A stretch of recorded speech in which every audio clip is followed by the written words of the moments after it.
This podcast is brought to you by Rico, a market intelligence company helping clients achieve resilient, competitive advantage in the long term. I've been saying for about 20 years that oil was becoming uncompetitive even at low prices before it became unavailable even at high prices. And now one can see this very clearly.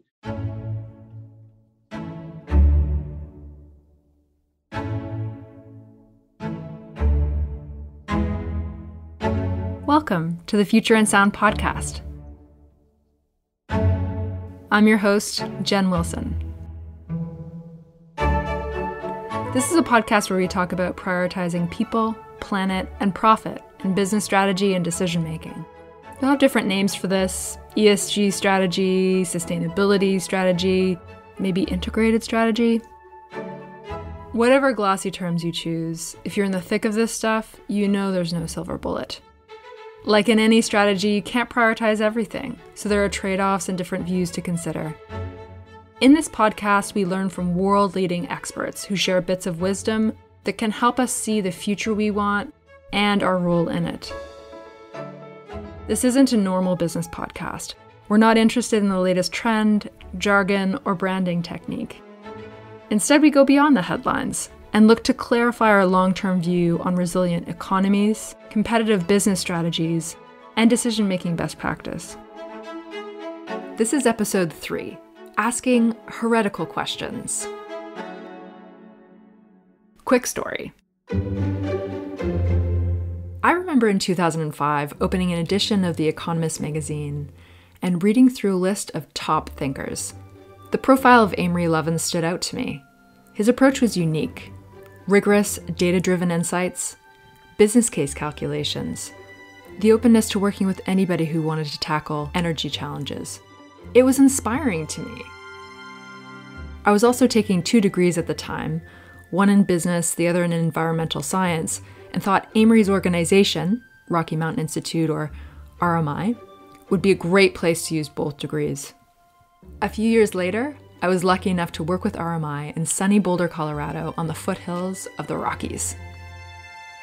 RMI was brimming with bright, capable people. I learned so many helpful things, including the power of thinking differently with an interdisciplinary team. Physicist Amory Lovins is co-founder and chairman emeritus of Rocky Mountain Institute, energy advisor to major firms and governments in 70-plus countries for 47 years, author of 31 books and over 700 papers, and designer of super-efficient buildings, factories, and vehicles. Time magazine has named him one of the world's 100 most influential people, and Foreign Policy magazine has named him one of the 100 top global thinkers. My summary is, the future is here, just not evenly distributed, and what makes Amory very special is that the future often arrives where he's working first. Also, what's not often written in his bios is that people who work most closely with Amory often sing his highest praises. I can definitely relate to the sentiment. In this interview, Amory and I talk about the art of thinking differently, future trends in energy, how to unify people with diverse interests to solve shared problems, and much more.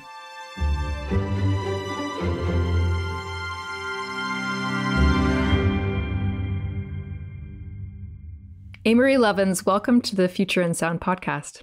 Thanks for having me. I wanted to start this conversation with a bit of your story. And so I understand that you were studying at Oxford, and I believe it was physics, and you were interested in energy and actually left before completing the degree because you were inspired to roll up your sleeves and get involved with energy efficiency. How did that story unfurl? You know, what inspired you to get involved in energy efficiency?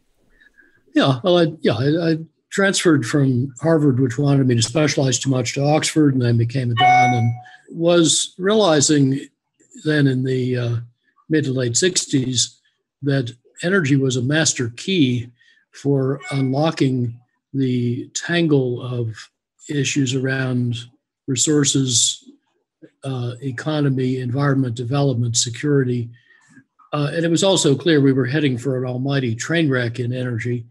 So I wanted to pursue a doctorate at Oxford in energy. And after about 6 months, the university said, energy? What's that? It's not an academic subject, is it? We have to chair it. Pick a real subject. So I said, well, I'm sorry, but I think it's about to become very important and I need to go work on it. So I'll just resign the fellowship and move to London and do energy. So I did. For what I thought was a year, it turned into another 10 years, cross-pollinating across the Atlantic, the emerging energy grapevine. And indeed, 2 years after I left Oxford came the Arab oil embargo, and then they realized it's important. They now have over 300 people at Oxford working on energy and a number of chairs in it. I was just 50 years too early, 40. But the master key comment turned out to be correct. And having beginner's mind really helped. You see, in those days, you couldn't go any place and study energy policy. You could study petroleum engineering, power engineering, energy accounting, and so on. And energy policy was largely what emerged from the decisions of energy companies. And there wasn't yet any place to study systematically energy efficiency. There aren't many even today. Renewables were not even a gleam in the eye, and the future was going to be nuclear and fossil fuels. But I was able to reframe the energy problem by not knowing too much about how energy is supposed to be done. And instead of just looking for more energy of any kind from any source at any price, I asked, well, what do we want the energy for? We don't just want lumps of coal or raw kilowatt hours or barrels of sticky black goo.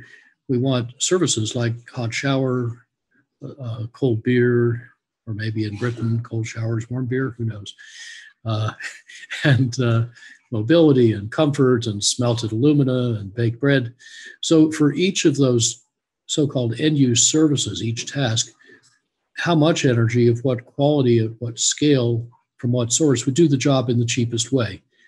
And that was heresy, but it came to be called the end-use least cost approach. And it pretty much took over because it gave much better insight and foresight than the old method of just extrapolating homogeneous demands and building supply to meet them.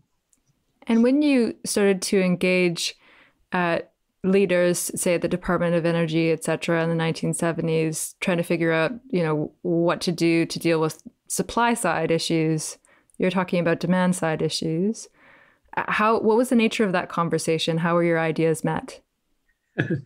Well, when I published a paper in the magazine of the Council on Foreign Relations called Foreign Affairs, which is very much in the bosom of the establishment, their first ever energy paper, their biggest ever paper, their most reprinted ever paper very quickly, and it may still be, it kind of broke like a thunderclap because people kind of realized that business as usual wasn't going to work.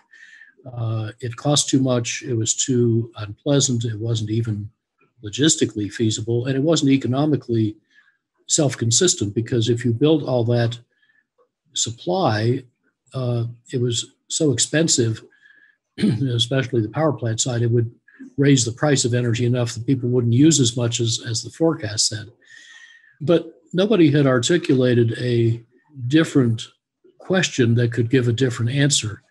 So when I published that paper in 1976, Energy Strategy, The Road Not Taken, it felt like dropping a seed crystal into a supersaturated solution.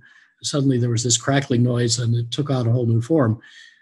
And the immediate effect was that about 3 dozen rather often vituperative critiques came out from the energy supply industries and the forerunner of the U.S. Department of Energy. And Edison Electric Institute devoted a whole issue of its magazine to these critiques. And I wrote a response to each one. So, tedious responses to fatuous critiques. It was a yay thick congressional hearing record. And over about a year, it became obvious that the critics were not doing very well because I'd been careful and used their data, their analytic methods, I just reached different conclusions because I actually did the math and asked different questions and adduced new evidence that they may not have known about. And about a year in, the chief economist of Atlantic Richfield wrote, I, for one, don't care if Lovins got it only half right. That would be better performance than I've seen from the rest of them. And that pretty much epitomized what was happening. That is, the more thoughtful folks in the energy industry started to realize there was actually some useful opportunity here to understand energy better and what to do about it. And within 2 years, many of them were hiring us to help them make that transition. And now there are not many people who don't think that way. There are a few, especially the last few years, that I would run across. It was kind of like a glimpse into Jurassic Park. One didn't realize that such creatures still walk the earth. But I think anybody that still doesn't ask about end use and least cost is simply not understanding the competitive landscape and is going broke. And that is really what's driven an extraordinary and unexpectedly rapid transition. Actually, the United States and much of the world is pretty much on the track we suggested back in the 70s. The U.S. has more than doubled its energy productivity since then, and saved many trillions of dollars. And had that not happened, we would be much deeper into climate change than we are already. The renewable part is going gangbusters, but it was delayed about 20 or 25 years by a series of largely hostile federal policies, whereas I had assumed at least permissive or neutral policies. But that has been changing most of the time over the past decade or so. So renewables are now, well, last year they were 26% of world electricity supply. In round numbers, half big hydro and half solar, wind, and other modern things. And that should be probably 30% by the end of 2020 if it's a normal hydro year, growing several percent a year. There are also renewables beyond renewable electricity and biofuels that many people don't know about. In fact, the standard BP statistics don't even include direct renewable heat, which turns out to be 16, 18 exajoules a year. It's about 4% of final energy. So that's a big deal. Nobody was counting except the International Energy Agency. And it hadn't really been noticed till then. But efficiency is still the big or the dominant source of decarbonization. From 2010 to 16, it provided reduced energy intensity, mostly technical efficiency, provided 3/4 of the world's decarbonization, and expansions of renewables and any expansion of nuclear, there was a little bit, was the other quarter. Why is it? I'm so interested in this this forecast that you had in 1976. You write a paper, a few people start after a year to sort of see that some of the ideas are not only important for the energy economy, but for them, their companies. I'm interested, why the blind spots? Why was the forecast that in order to increase GDP, we absolutely had to increase energy consumption? It wasn't because I had more sophisticated methods. They were using the best econometric forecasting models of the time, which of course are like driving while looking in the rearview mirror instead of through the windscreen in front of you, because the econometric model assumes the future will be like the past, only more so, unless something stops it. That isn't in the model. Whereas I used backs of large envelopes and a slide rule. It was before pocket calculators. But being an experimental physicist, I actually used engineering calculations and empirical evidence of what people had measured. And that gave a very different answer, because I was also asking heretical questions like, what's the right size for the job? That later turned into an Economist Book of the Year we published in 2002. Thank you to Shell Foundation and other sponsors. And that laid out 207 so-called distributed benefits that would generally make distributed electric resources about tenfold or so more valuable than had been thought, far outweighing the economies of unit scale, with diseconomies that hadn't been counted. And these come from a mashup of financial economics and electrical engineering that nobody had bothered to do. I was asking, of course, what's the right quality of energy for the job? At that point, 58% of, say, US delivered energy needs were in the form of heat, mostly at low temperatures. And there was such a thermodynamic and economic mismatch between heating your house or heating water and the incandescent flame temperatures in a boiler or a furnace, or the essentially infinite effective temperature of electricity, that we were paying for in the forecast and in reality for a lot of energy quality that was wasted. It wasn't needed to do the job. And I guess the biggest difference was I actually took efficiency seriously in a way that was just starting to emerge from pioneering work by American Physical Society and Rob Sokolow and others. And it turned out that most of the energy we used was wasted. Now, this is still true, even though we've over doubled efficiency since then. So Professor Allwood's group at Cambridge now says that in practice, if we fully used all the practical technologies and passive methods we know, about 85% of the world's energy could be saved. I think he's actually a bit conservative on that, but it's a big number, whatever it is. And over the past few decades, we've been developing an approach called integrative design that makes the efficiency resource several-fold bigger and cheaper than had been thought, and often with increasing returns, just like modern renewables. That is, the more you buy, the cheaper it gets, so you buy more, so it gets cheaper.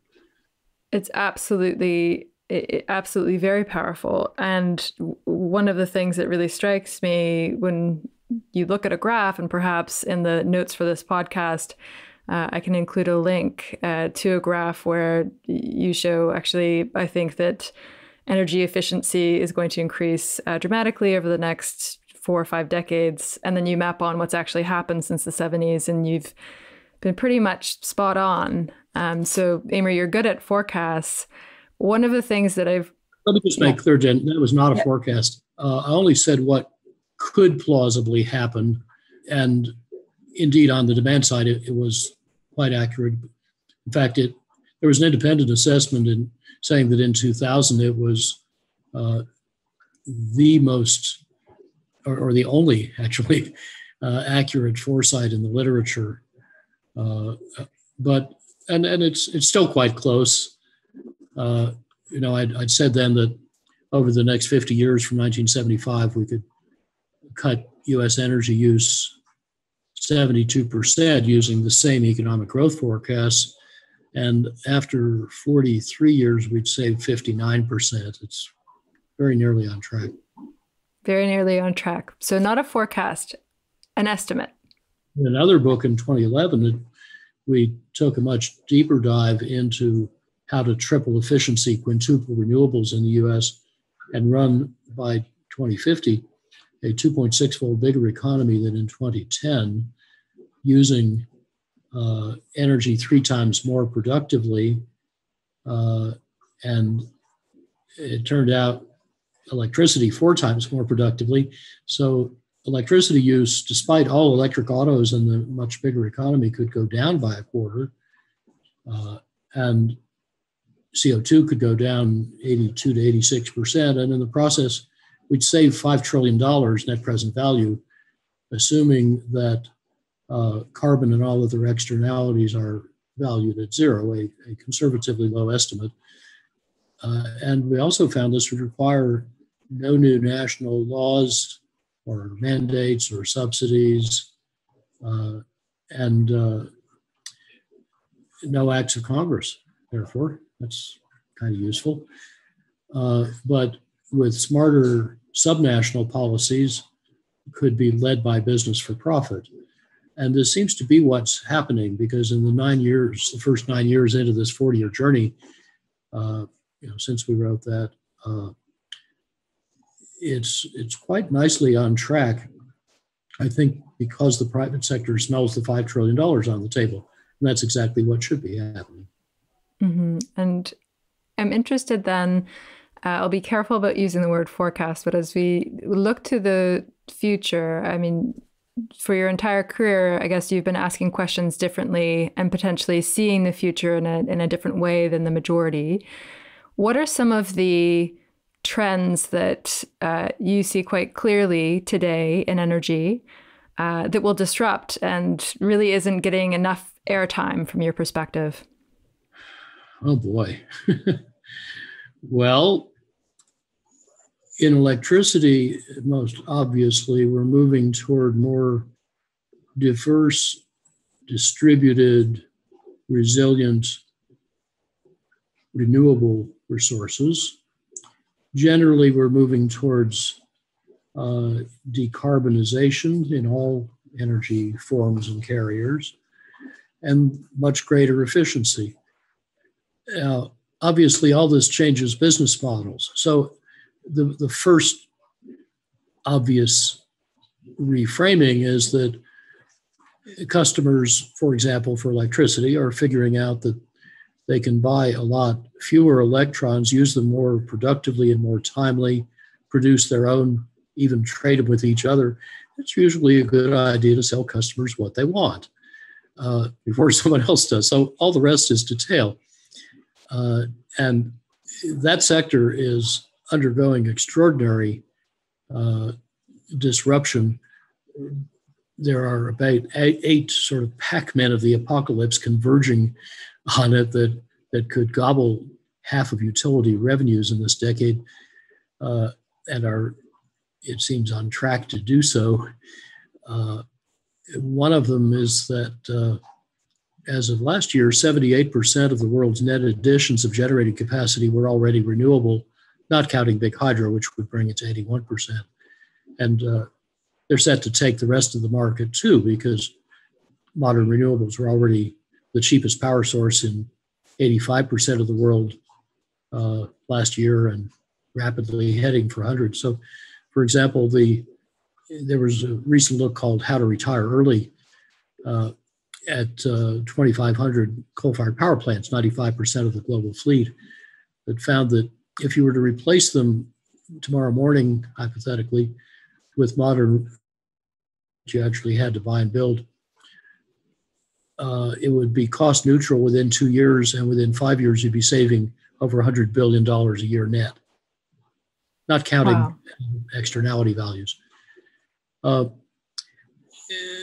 This pace of change, I think, is starting to come to the hydrocarbon industries. The precursor, of course, was coal, which was used and it still is used mainly to make electricity, but it's going away very rapidly, and so much so that the market value of the global coal industry has dropped by 3/4, and in the US by 99%.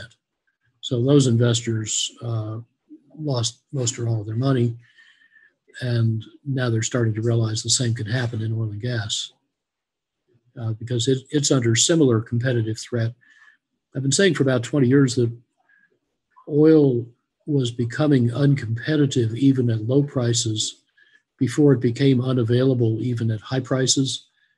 And now one can see this very clearly. So if you look at the huge transitions in this system, nuclear power output in the world was 2006. Peak coal use was in 2013. Peak car sales were in 2017.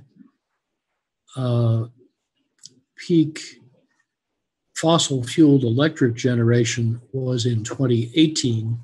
And in all likelihood, peak oil use, fossil fuel use, and energy CO2 releases were last year, 2019. Now, this has, as you can imagine, profound implications in the investment world, because investors are seeking growth, not just size.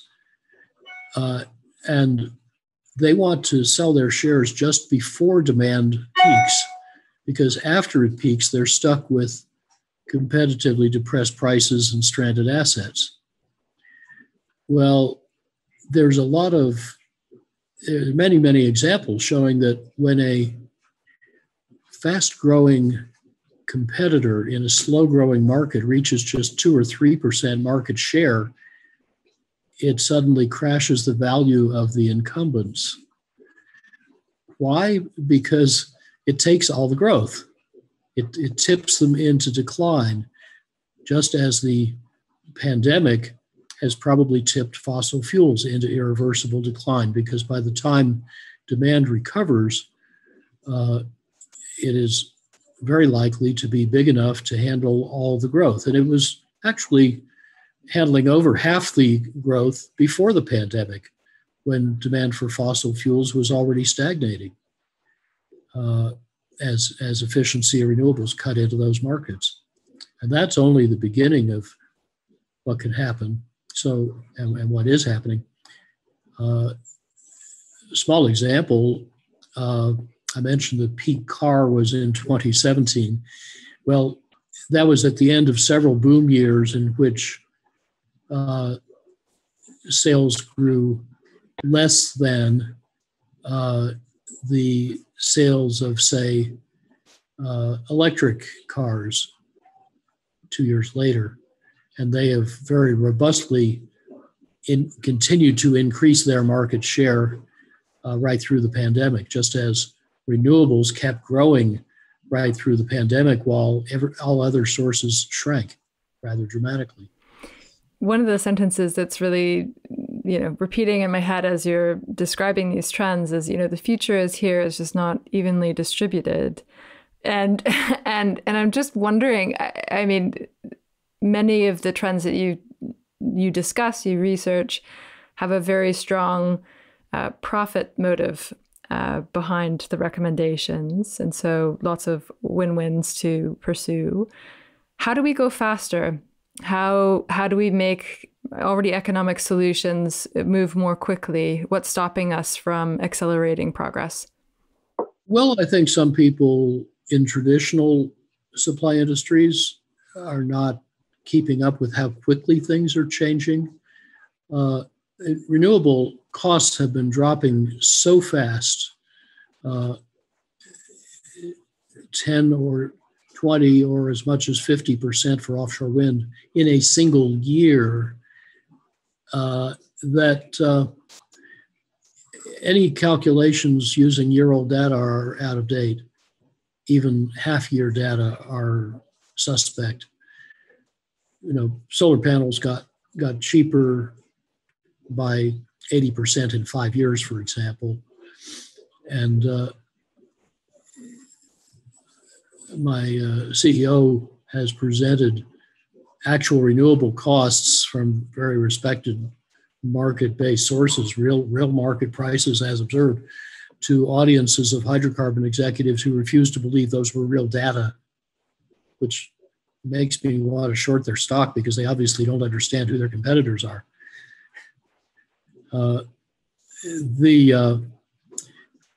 There are a lot of obstacles in the way. Major cultural change is needed, and it's not clear to me that large utilities and oil companies can turn culturally as quickly as the market transformation demands. Some will survive, many may not.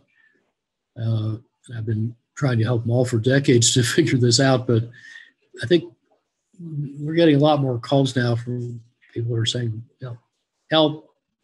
You remember what you told us 20 years ago? Yeah, we need to figure this out real fast. And I served on the National Petroleum Council and worked mainly in industry for the last 40 odd years. And it's really hard to change cultures. There's a shortage of real visionary leadership to go around. Policy can help. It can also hold things back, as in recent years in the U.S. But actually, most of the energy policies that matter are not at a national level. In the U.S. particularly, and in Canada, they're at a state or provincial level. Quite a lot of local government matters in the UK.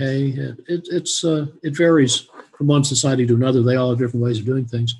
So we work a lot in China, which is centrally planned, but they have this old proverb, "Ten Gao Huangdi," and heaven is high and the emperor is far away. It's a big, diverse country, and a lot of people do their own thing, no matter what they say in Beijing.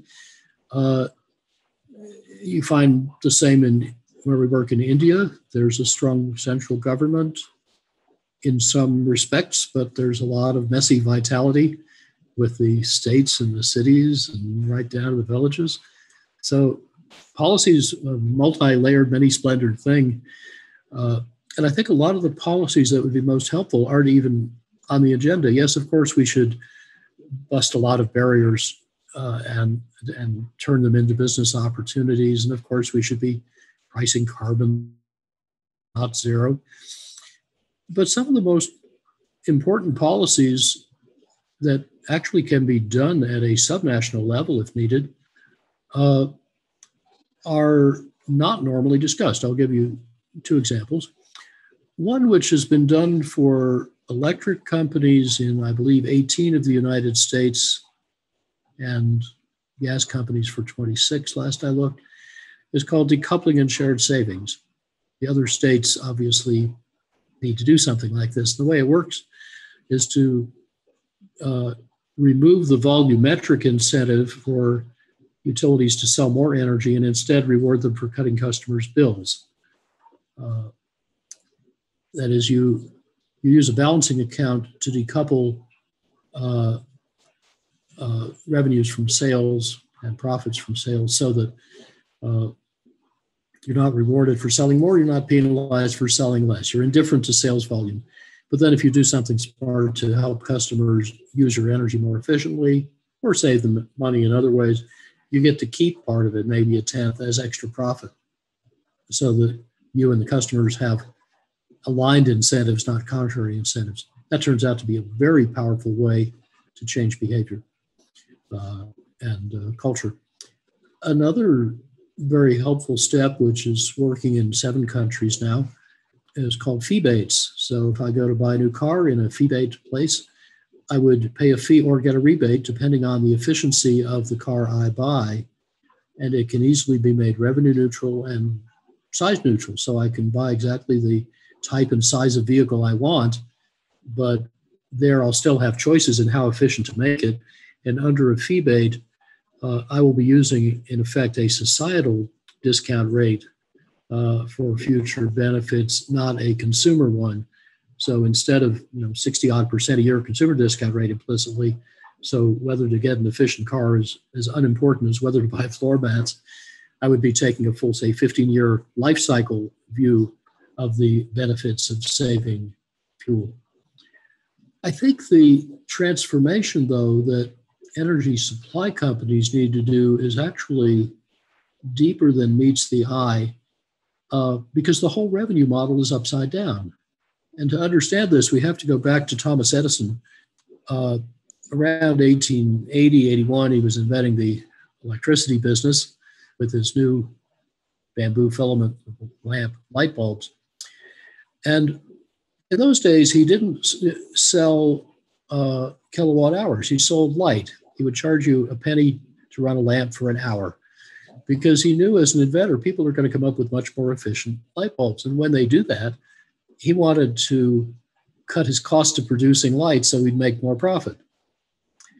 But in 1892, New York Edison Company overruled it. Motors were becoming popular, and they didn't want to bother with services for electricity for different customers, depending on what they were doing with it, like lighting or torque.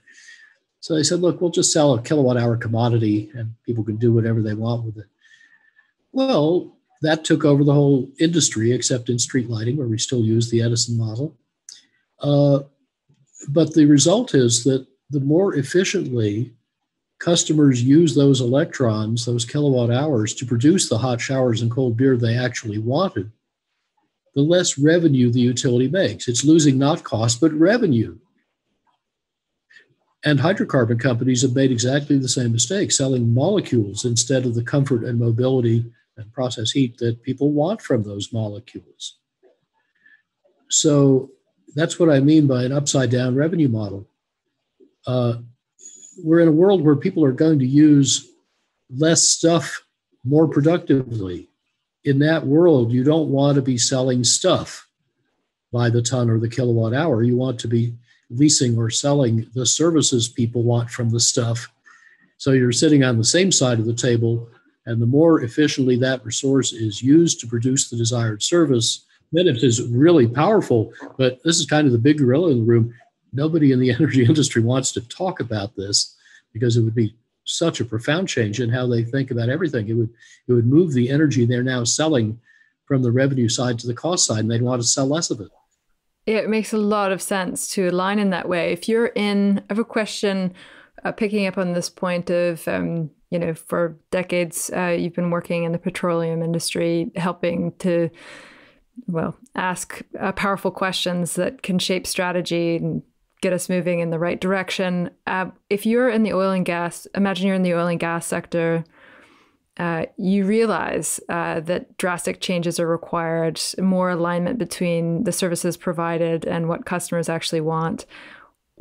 Aside from picking up the phone and calling you at the Rocky Mountain Institute, what are some of the deep questions that are really important to ask immediately in strategic meetings? Well, it's imperative to avoid investing in more pre-stranded assets.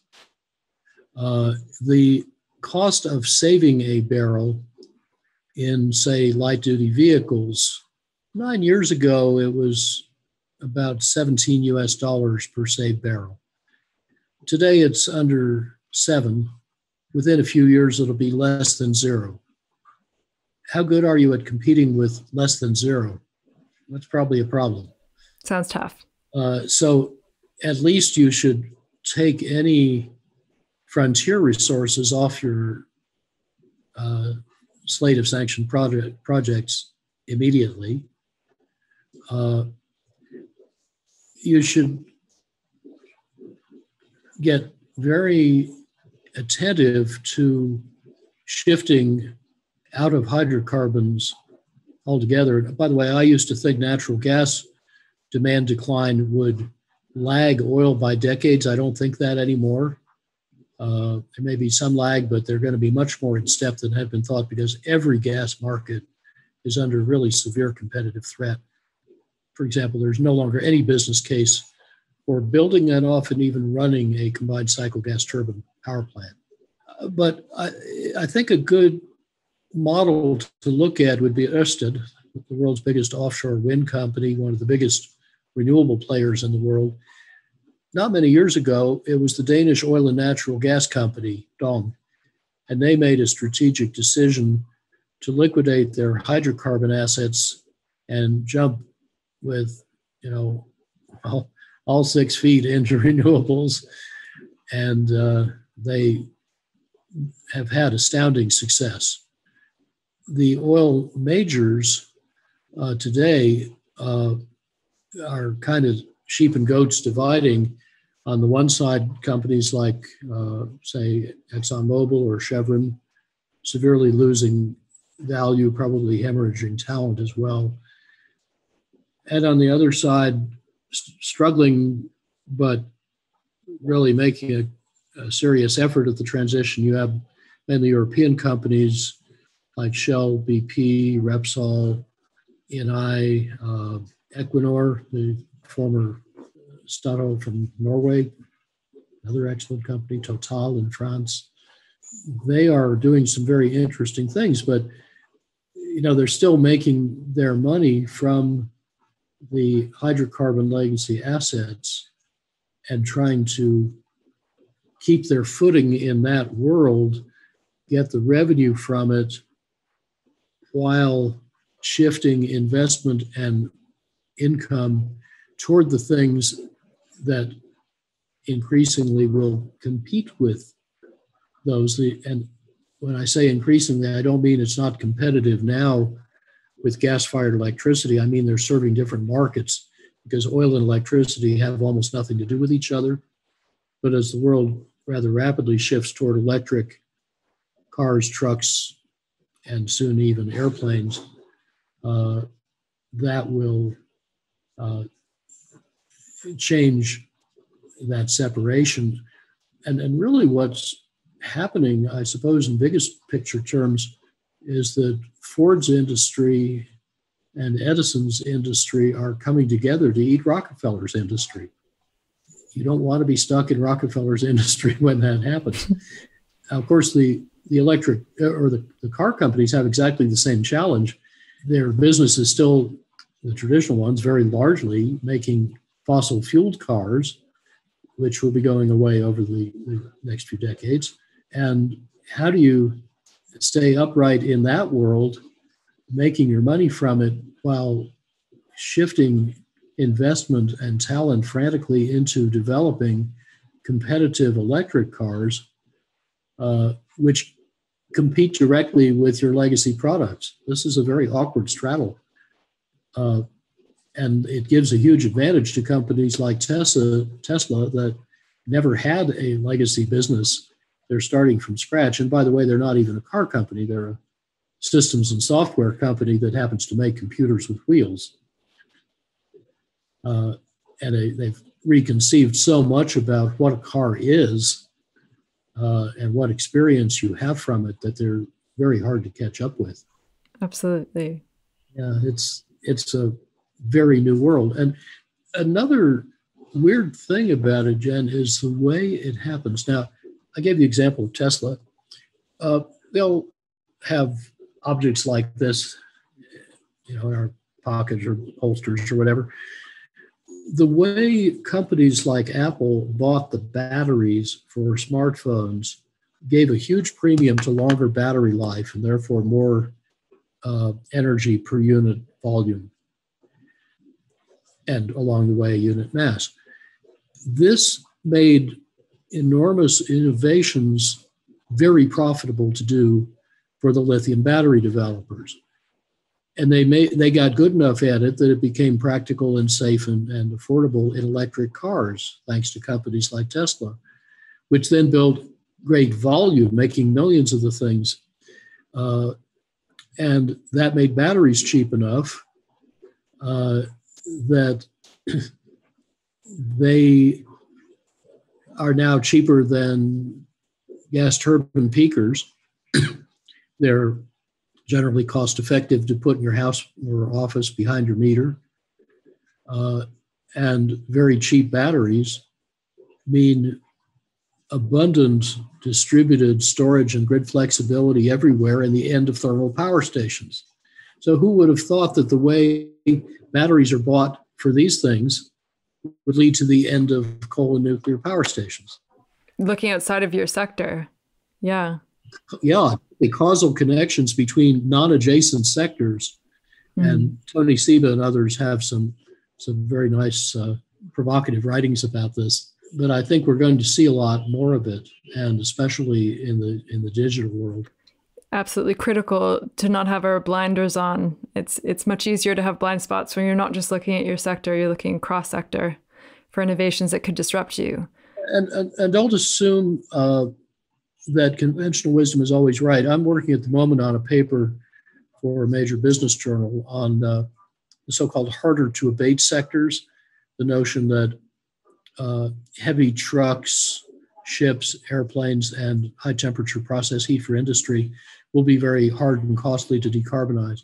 Well, Energy Transitions Council already put out a good report called Mission Possible, saying that actually it's quite affordable and practical to do by 2050, decarbonize all industry.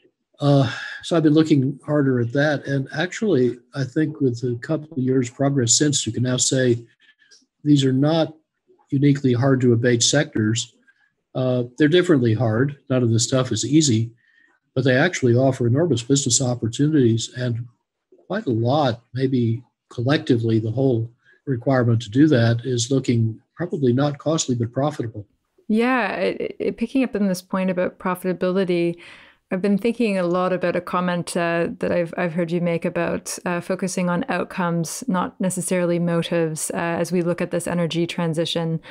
And from my perspective, one of the things that Rocky Mountain Institute has been very good at is bringing people with different backgrounds who are motivated by different things to work on the energy transition. And so when I was a research fellow at RMI a long time ago, I guess it was 2008, one of the things that I was inspired by is that, colleagues were Republican or Democrat. It wasn't a political choice to come work for the Rocky Mountain Institute. And I'm wondering, how have you're talking about profitability and business case, how have you, through your time working in energy, managed that? How have you built a culture around just really focusing on outcomes rather than necessarily motivations?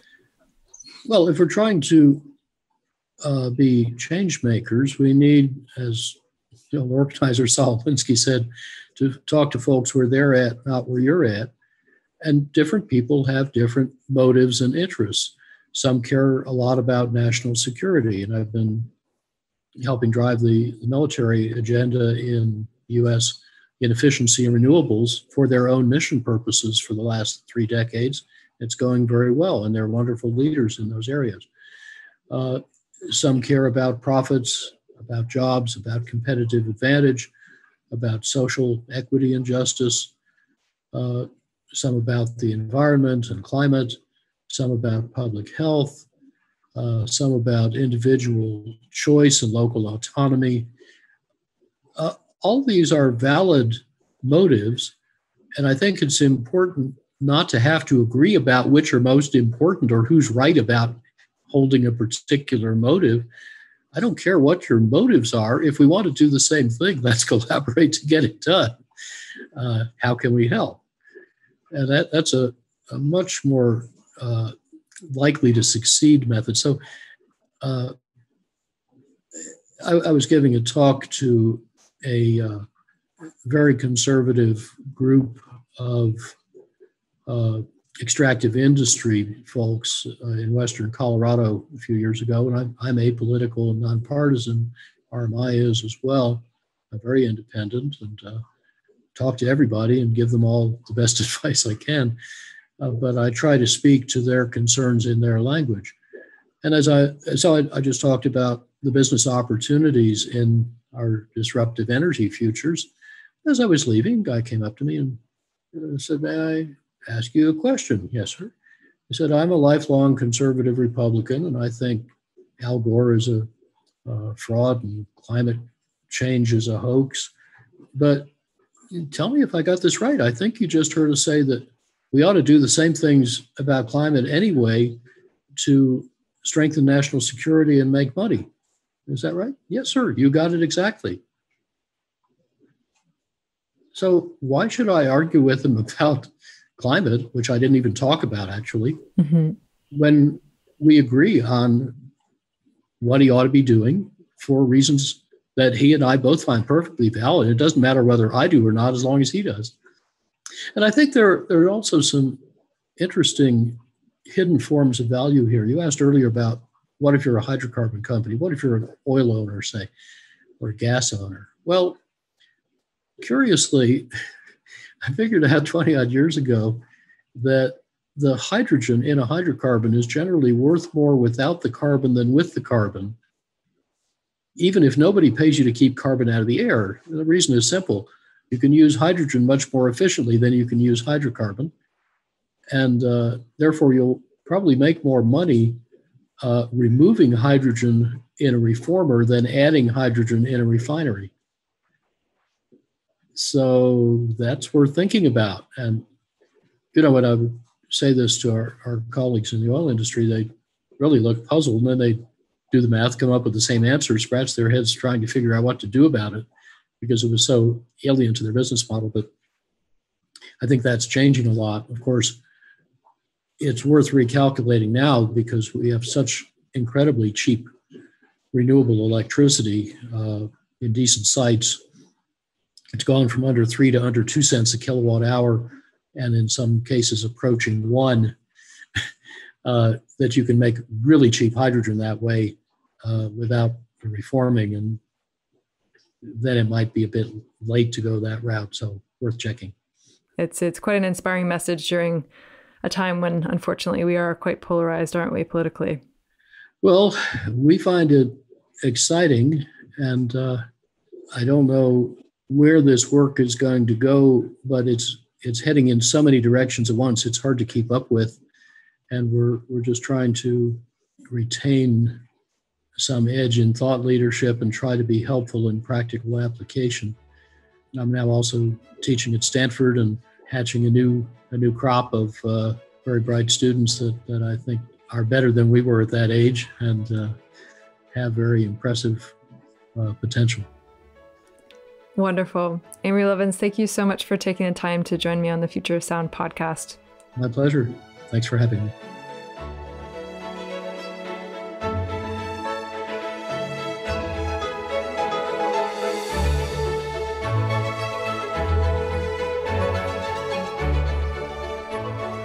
Thank you to Amory Lovins for joining us. You can learn more about his work and Rocky Mountain Institute by visiting rmi.org. I've also included useful links to his work in the episode description. The Future in Sound podcast is written and hosted by Jen Wilson and produced by Chris Attaway. This podcast is brought to you by Rico, a market intelligence company helping clients achieve resilient competitive advantage. Check out our website at www.re.co.com. If you enjoyed this podcast, don't forget to tell a friend about it, and if you have a moment, rate us in your podcast app. Until next time, thanks for listening.